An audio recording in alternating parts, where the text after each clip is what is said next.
मग जागा का सोडला आणि या मरतभूमीच्या ठिकाणी या मरतभूमीच्या आगमन झाले मनी जगणी इच्छा पूर्ण करावी या उदात्त हेतूनं हे धनुसम्राट विश्वाच्या मायेनं शैलपुत्री ब्रह्मचारिणी चंद्रघंटा पुष्पांना स्कंदमाता कात्यायनी काल रात्री महागौरी आणि सिद्धदात्री अशा 9 रूपानं जन्म घेण्याचं कार्य केलं.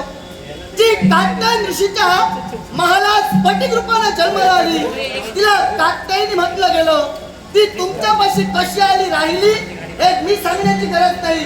मग ती कात्यायनी आणि ती चंडिका माता यात तुम्ही भिन्नता का दर्शवता? कारण आम्ही भिन्नता मानत नाही, पण एका हाताला केवळ टाळी वाजत नाही, दुसऱ्या हाताची जोड पाहिजे. मग भिन्नता हिची जोड पाहिजे. तुम्ही जर भिन्नता मानत नसाल तर ही माता आणि या चंडिका मातेची मूर्ती तोडण्यासाठी वास्तविक तुम्ही येऊ नये. कारण माझी झालेली इच्छा अपुरी ठेवायची नाही का मला पुढे द्यायची. मग ऐका त्या चंडिका मातेवर हात बोला बोलता सोपे वाटते जरी करण्याचा डोळी तर होणार आहे. विश्वास प्रत्येकाला जमीन करतो. विश्वास कोण कुणाचा बाप केव्हा ठरेल हे कधीही सांगता येत नाही. मग जैसा तू माझाशी आहे तैसा मीही तुझाशी आहे. हे दानव नलिका मंत्रीला भवती सर्व परमपक्षम तद्वत खरदिनं देव बोधितमयाचे भाग्य या सगळ्या दानवाला केवळ शिवराज शिवा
म्हणताय ना तुझं काय करायचं ते गजारी नको इथून जगान गेलं तर मेले आता तुमची तयारी तुमची मिस करणं थांबू नको अवंतीचा युवराज यांचे चारी मार्ग रोखण्याचं कर्तव्य मी करणार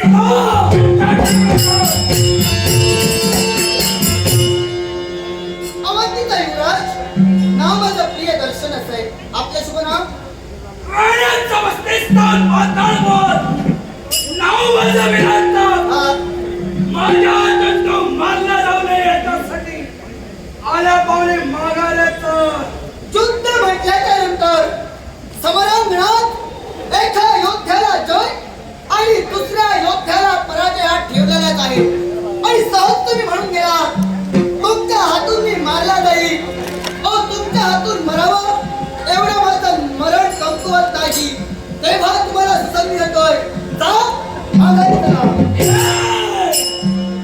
स्वतःच्या मृत्यूला तू स्वतः ओढावून घेतो याचा विचार कर संधी